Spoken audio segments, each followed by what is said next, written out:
Санамнахаа дараагийнхаа бичлэгээр уулзаж байна. Энэ удаагийнхаа бичлэгээр 2026 онд гарч байсан How to Make a Killing хэмээх нэртэй нэгэн сонирхолтой кино ярьж өгөхөд бэлэн болсон байна.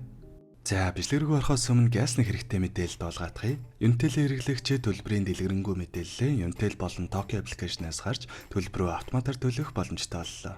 Та Intel аппликейшны нүүр хэсэгт байгаа төлбөр хэсэгт дарснаар өөрийн дугаарын төлбөрийн дэлгэрэнгүй мэдээллээ харах боломжтой. Мөн дээрээс нь Intel аппликейшны үйлчилгээ зэсийн автомат зэнэглэлт хэсэг рүү орон дугаар болон өдрөө сонгоод сар бүрийн төлбөрөө автоматар төлөх үйлчилгээнд бүртгүүлэх боломжтой. Төлбөртэй холбоотой цогц үйлчилгээг Intel болон Tokyo аппликейшнээс аваарай. 4 цагийн дараа заазын ял сонсох гэж байгаа Beckett гэх залуу сүүлчийн оройн цоогоо барингаа хамгийн сүүлийн удаа намлагчтай уулзаж буй зураглалаар кино маань эхэлдэг. Beckett бол мэдээж киноны маань гол дүр, тэрээр яаж яваад энд ирж бүр цааслуулах дээрээ тулчихсан байгаа талаараа хамгийн сүүлчийн удаа намлагчтай уулзаж сэтгэлээ онгойтол бүх зүйлээ ярилцах боломж олдсон нь.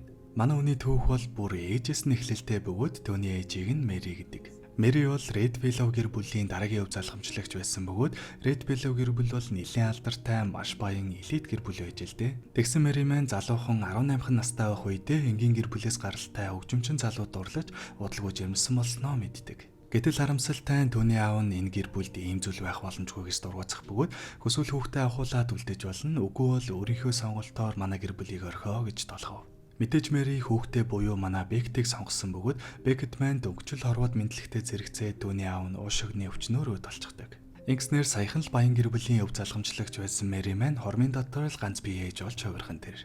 Бас нэрээ Бекетийг баг үед нь ээж нь түүнд бүх үннийг хэлсэн бөгөөд эдгээр Мэри гэр бүлээсээ хөөгцөн өв залхамжлах эрхтэй хэвээрээ юм байна лээ. Бекетийн өвөн татвараас зайлсхийхийн тулд хизээч цуцлагдашгүй итгэмжлэл үлдсэн бөгөөд тэр нь болохоор юу ч болсон гэсэн насаар хамгийн анхмад нь энэ гэр бүлийн бүхүү хөрөнгийг өвлөж авна гэсэн үг. Тиймээс манай Бекет насаар хамгийн бага нь учраас тэд нарыг бүгдийг нь өхөж дуусахыг хүлээн гэхлээр бараг л өв залхамжлах боломжгүй юм байна лээ. За тэгээ манай хоёрын амьдрал хэдийгээр тийм цангүй байсан ч ээж нь түүнийг яг л элитүүд шиг хүмүүжүүлж тэдэнд байх ёстой зан чанар, мэдлэг уламжлалыг олохын тулд бүхнээ зориулан өсгөв. Бекет маань чижээнгүйлэн суралцах бөгөөд тэр үедээ анхны хайр болох Жулиатайгаа учирдаг.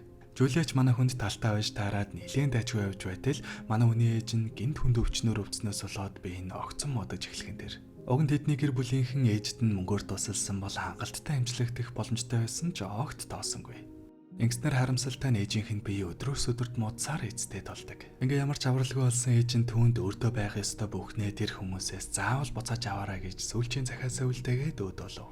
Үүний дараагаар Бекет маань Red Willow-ийн дээр очиод тусламж үзтэл энэ удаач гэсэн манай үнийг тоосонгүй. Ингэснээр Бекет маань асрамжийн газарт очихоос өөр аргагүй болох бөгөөд Жулиатайгаач баг багаар холбоо тасардаг. Үүнээс хойш цаг хугацаач явсаар Бекет маань аль хэдийнэ том болсон байх бөгөөд хослолын дэлгүүрт энгийн л нэг худалдаачин болсон байв. Гэхдээ манай хүн нөгөө Red Willow-ийнхний өвлийн талаар харсаар л байх бөгөөд харамсалтай нөгөө хэд нь огт өгөж өгдөггүй л дээ. Ингэснээр ер нь бол манай хүн хөрөнгө өвлөж авах мөрөөдөлтөө бараг л бууж өгчихсөн энгийнээр амьдарч байтал гэнтэл нэг өдөр тэдний дэлгүүр дээр нь анхны хайр болох Жулиан ороод ирдэг. Манай хүн ч анхны хайртайгаа уулзсандаа баярлаж дахин холбоо тогтоох боломжтой эсхийг асуудал Жулиан маань аль хэдийнэ сүйд тавьчихсан байхан тэр. Ингэснээр манай хоёр жоор зургийн юм ярилцаж байгаа залах бөгөөд Жулиа явгынхаа өмнө чи нөгөө хөрөнгөө өвлөж аваагүй л байгаа юм уу гэж асуув. Манай хүн ч удахгүй авнаа л гэж хариулна. Тэгсэн Жулиа тоглоо маягаар за тэгвэл чи цаад эдийгээ цааш наруулж дуусгачаад над руу залгаараа гэж хэлээд яваад өгөв.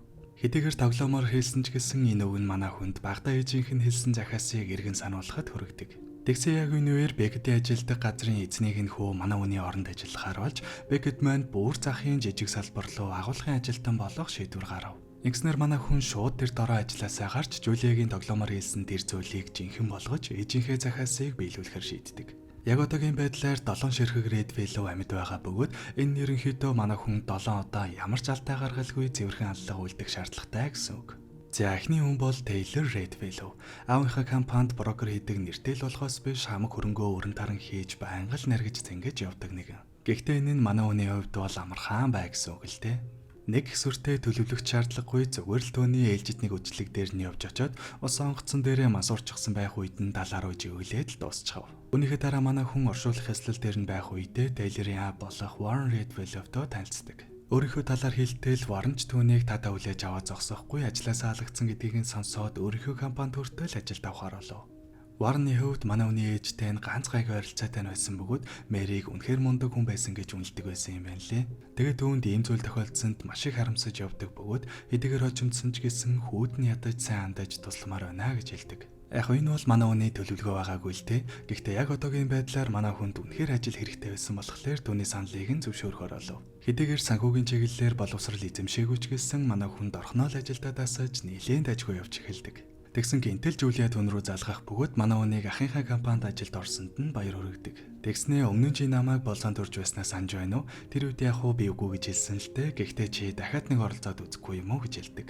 Тэгэхэр нь манай хүн уулзаж болох уу гэд асуусан чинь үгүй уучлаарай. Би чи нөхөртөө хүн шүү дээ гэжгээд тасалчихав. Манай хүн ч гайхаж юу вэ л гэж бодоод өнгөрнө. Энэ Жулиагийн хувьд бол ер нь багасаа л жаахан мөнгө эрх мэдэл дуртай нэгэн байсан юм байна лээ. Яг манай Бекэд Жулиад бол үнэхээр л таалагддаг. Гэхдээ харамсалтай нь мөнгөгүй. Тиймээс Жулия маань өөр мөнгөтэй үнтэй суучихсан бөгөөд яг үндэ нөхөртөө бол хайртай биш, зүгээр л мөнгөд нь бол цуусан юм уу гэмээр ямар ч баяр баясгалгүй харагддаг. За энэ ч яг уу буцаад гол ажилдаа оръё. Бекэдийн маань дараагийн байвал Нова Редфэллоу. Новогийн хувьд артист бөгөөд манай хүнч дэрийг нь олж мэдээд сонирхлоор нь дамжуулж амархан гих чин танилцаж чаддаг. За тэгээ уулзаад ярилцаж явах үедээ өөрөө бүх зургнууд аваадаг. Мөн дээрээс нь тэр өрөөндөө найз охиноосоо нууцаар тамхи татдаг гэдгийг нь олж мэдэв. Ингэснээр манай хүн дараагийн уулзалтан дээрээ зураг угаадаг өрөөнд нь жижигхэн өрх бэлдэх бөгөөд Нова тамхи татахаар орж ирвэл шууд дэлбэрэхээр бэлтгэж чаддаг. Манай хүний ч төлөвлөгөө амжилттай болж Нова дэлбэрснээр 2 дахь Редфэллоу Осло руу доллоо. Гэтэл үүний дараагаар манай хүн дээр холбооны мөрдөх товчоноос хүн ирж уулзах бөгөөд ийм том гэр бүлийн 2 хүн араараасаа үд болсон болохоор холбоотой байж магадгүй хүн болгонтой л уулзаж яваа энгийн л нэг уулзалт байдаг. Үүний дараагаар Бекэт маань ажил дээрээ бүр хувийн үйлчлүүлэгчтэй болж чадах бөгөөд үүнийг нь шагнаад компаниас нь хувийн өрөө хүртэл гаргаж өгдөг. Тэгсэн дээр хүн нь манай Жули байж таардیں۔ Нөхөр нөгөөг нь аавынхаа компанийг өвлөж авсан ч чадваргүй юм болохоор нэлийн хүнд байдалд орчихсон бөгөөд энэ талаар тусламж авахаар манай хүнтэй холбогдсон болж таардаг. Гэхдээ энэ нь яг үндэ зүгээр л нэг шалтгаан байсан ч байж магадгүй юм. Учир нь Жулия 2-2 Редфэллоу санамсаргүй үд болсон гэдгийг нь аль хэдийнэ мэдчихсэн байх бөгөөд үүний ард чамааг байгааг мэдэж байна шүү гэж далд утгатайгаар хэлчихэд яваад өгдөг. Тэгснээр манай хүн өөрийгөө дажгүй цэвэрхэн ажиллаж байна гэж бодсон ч холбооны мөрдөх товчоос ичглээд эхэлчихсэн. Дээрээс нь Жулия өртөл гадарлаж байна гэхлээр илүү болгоомжтой ажиллах ёстой юм байна гэж боддог. За манай хүний дараагийн байвал Стивен Редфэллоу. Төвний хувьд цөмийгач урсгалын удирдагч бөгөөд цаагаараа ер нь болж үтэхгүй 9 шүдийн мэддэг нэлээд бодлянтай нөхөр. За тэгээ манай хүн сэтгүүлчийн төрд орж уулзаад уух юмд нь хор хийгээд амархан зохицуулж байх гэтэл нөгөөх нь манай хүнийг өрсөлдөгч нь байна гэж хардаж зэрдээд бараг л алангаалддаг. Гэхдээ эцэст нь манай хүн үнэнгээ хэлж байж арай гэж нэгэн амьд үлдээд нөгөөх нь ч тайвширч кофегаа уснаар энэ удаач гэсэн амжилттай дуслаа. Үүний дараа Бекэт маань Ноагийн найз охин Руттэй уулзаж эхэлдэг. Яг манай хоёрын хувьд бол анх уулзахдаа л адилхан сонирхолтой байж таарад нэг нэгэндээ нэлээд сайн зогсож байсан л та. Тэгээд зогсохгүй нэгэн рүүгээ харж байсан харцсан цаанаа л нэг өөр байсан нь учиртай байж. Тэгээ одоо бол угаасаа Нова байхгүй болчихсон болохоор ажмаар уулзаж дотносож байгаа нь энэ байдаг. Тэгсэн энэ үеэр дахиад л нөгөө Жулия гарч ирэх бөгөөд нөхөр нь бүр дампуураад шалдаа уучсан талаараа хэлдэг. Тиймээс одоо бол би чамайг сонгоход бэлэн байна ухааны юм хэлтэл Бекэт маань Руттэй нэлээд дотнуулчихсан учраас Жулиаг сэндэж хаяад Рутыг сонгохоор шийддэг. Ангснаар манай хүн Руттэй ч дажгүй бүтээж дээрээс нь ажил дээрээ ч амжилттай явж байгаа учраас алгын ажлаа болдог ч юм уу гэж хальт бодсноо энэ хүртэл нэгц сэжиглэгдээгүй юм чинь зүгээр л болчихно гэж юу ах уу гэж бодоод өргөжлүүлэхээр шийддэг. За манай хүний дараагийн байвал Кассандра болон Артур Редфэллоу нар бөгөөд тэднийг ч гэсэн ямар ч асуудалгүй амархан зохицуулж чадав. Хэдийгээр энэ хүртэл ямар ч асуудалгүй амархан явж ирсэн ч түүний дараагийн байвал Warren Редфэллоу. Манай хүний хувьд ажлаасаа халагдчихсан хэцүү хүн явж байхад нь гараа сонгож ганцхан хүнээ өнөгнө гэдэг бол хизээч бүдэшгүй зүйл байлаа. Ингэснээр Бекэт маань төлөвлөгөөгөө зогсоож одоо байгаа амьдралдаа сэтгэл хангалуун амар тайван амьдрахаар шийддэг. Тэгээд ч угаасаа одоо бол ажил амьдралтай сайнтай болчихсон юм чинь заавал илүү зүйл чунаад яах вэ? Гэж бодтол харамсалтай тэдний ажил дээр нь томоохон асуудал гарснаас олж Warren-ы бие огцон муудаж улмаар удалгүй өдөлв. Тэгсэн нэг удалгүй сүүлийн Редфэллоу болох өвөөгөөс нь түүнд ирж уулзах урилга явуулдаг. Ядж яхад яг тэр өдөр нь манай хүний сүү тавих ёслолын өдөртөөнд давхцаж таарах бөгөөд энэ талаараа Рүүтэд тэлтэл за тэгвэл орой 7-оос өмнө амжаад ирээрэй гэж хэлдэг. Тэгсэн яг ингээд Рүүттэй ярьчаад өрөөндөө ороод иртэл дахиад л нөгөө Жулия ярьчихсан сууж байх нь тэр. Яасан бол гэсэн чинь манай хүний бүх аллагатай холбоотой нотлох баримтыг цуглуулчихсан талаараа түүнд хэлв. Жулиагийн хувьд анхны ирээд хөлөө өгснээс хойш шууд л Бекетийг энэ бүхний ард байж магадгүй сэжиглэж эхлээд Бекетийн араас нь хүмүрдүүлж эхэлсэн юм байна лээ. Тэгээ уг нь энэ бүхнийг мэдэж байсан ч гэсэн Бекетийг дэмжиж түүний аллагыг нь амжилттай болгож манай хүнтэй нийлэе гэж шийдсэн ч Бекет мэн Рутийг сонгочихсон учраас аргагүй эрхэнд нөхрийнхөө ажлыг дэмжихэр шийдсэн талаараа хэлдэг. Тэгээ одоо бол 30 минутын дотор $300,000 олоод нөхөрт нь өргөж өгөхгүй бол бүх нотлох баримтыг чинь задлана шүү гэж зөрдөлөө. Экснер манай хүн аргагүй эрхэнд компаниасаа тэр мөнгийг нь аваад Жулиагийн нөхөрт нь аваачиж өгөх бөгөөд энэ үеэр нөхөртөө нь баг зэрэг ам мөрөөж хальт маргалдаад өнгөрдөг. Үүнийхээ дараагаар шууд л өвөдтэйгээ уулзахаар явах бөгөөд яваад очтол яагаад ч юм түүнийг ганцаархнаа хүлээж байв. Манай хүнч баг зэрэг гайхаад л өнгөрөх бөгөөд орой ол эзнийхээ дараа гинтэл өвөн түүнд буу хариулаад өөрийгөө алах боломжийг олгодог. Ер нь бол өвөө нь энэ бүхнийг Бекет хийсэн гэдгийг нь мэдэж байгаа бөгөөд эхэлснээ дуусгах боломж олгосон ч манай хүн яагаад ч юм өвөөгөө бодож чаддаггүй. Тэгээд түүний юу яриад байгааг нь мэдгүй царайлаад явах гэтэл гэрээ бүгдийг нь гаднаас нь цожилчихсан байхан тэр. Үүний дараа бүх зүйл эсэргээрээ эргэх бөгөөд чамд боломж олгож байхад ашиглаж чадаагүй учраас одоо би чамааг ална гэд манай хүнийг хөөж эхэлдэг. За тэгээд нилээн муур болгоно олж хөөцөлдсөний эцэст манай хүн аргагүй эрхэнд өвөөгөө номсомаар цааш нь харуулв. Гэхдээ энэ удаагийн аллага бол үнэхээр л аргагүй хамгаалт байсан учраас Бекет мэн ямар ч асуудалгүй өнгөрч чаддаг. Нэгснэр манай хүн эцэстэн зорилгодоо хөрж бүх зүйл сайнаар дуслаа гэж бодтол гинтэл мөрдөгчд хурж ирээд манай хүний хүн амны эргээр баривжилж чав. Гэхдээ хэний эрг юм бол гэсэн чинь Жулиагийн нөхрийн аллагатай холбоотой баривжилж байна гэж авдیں۔ Юу болов гэсэн чинь манай хүн Жулиагийн нөхөртөө маргалдаж явах үеэрээ зогчихсон бөгөөд нөгөө бүтлгүй юм нь унах үедээ нэг эртний юм зоогдоод үүд болчихсон юм байна лээ. Гэхдээ энэ бүхнийг үнэхээр санамсаргүй осол байсан гэж тайлбарлах гэсэн ч гинтэл Жулиа гарч ирж гэрчийн мэдүүлэг өгөхдөө Бекет бит хоёр хайр сэтгэлийн холбоотой байсан. Тиймээс Бекет урандаа манай нөхрийг алчихжээ гэж хэлдэг. Экснер манай хүн энэ хүртэл төгс явж ирсэн ч эцэст нь Жулиагаас суулж жижигхэн алдаа гаргаад хүн амны эргээр цаазын ял сонсохоор олов.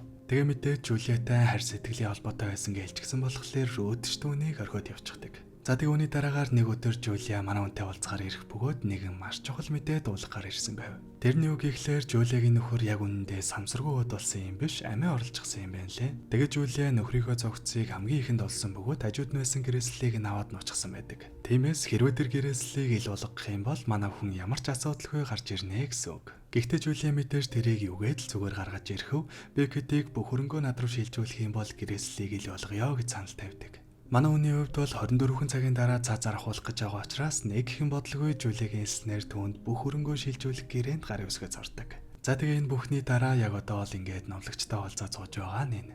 Эцэст нь Бекетийн ч цаг болж бүх юм дуслаа гэж бодтол Жулиа нэрэнгээс л нотлох баримтыг ил гаргаж манай хүнийг шоронгоос сулдаг. За тэгээ гараад ирсэн чинь Рут түүнийг хүлээж байх бөгөөд ашгүй намайг уучлчихсан юм байна гэж бодтол салж байгаа гэдгээ хэлэх гэж л ирсэн байдаг. Гэхдээ манай хүнийг Рутээс гадна өөр нэг хүн хүлээж байсан бөгөөд тэр нь Жулиа. Экснер манай хүн эцэст нь анхны артайгаа ч нээлж эрх чөлөөтэй баян амьдралаа эдлэхээр явж байгаагаар кино манд дуусдаг. За нэг юм сонирхолтой кино байлаа. Тэгээ эцэст нь бичлэгэн таалагдсан бол дараагийн өмнөдөө дараараа дараах эвчлэгээр олцлаа. Түр баяртай.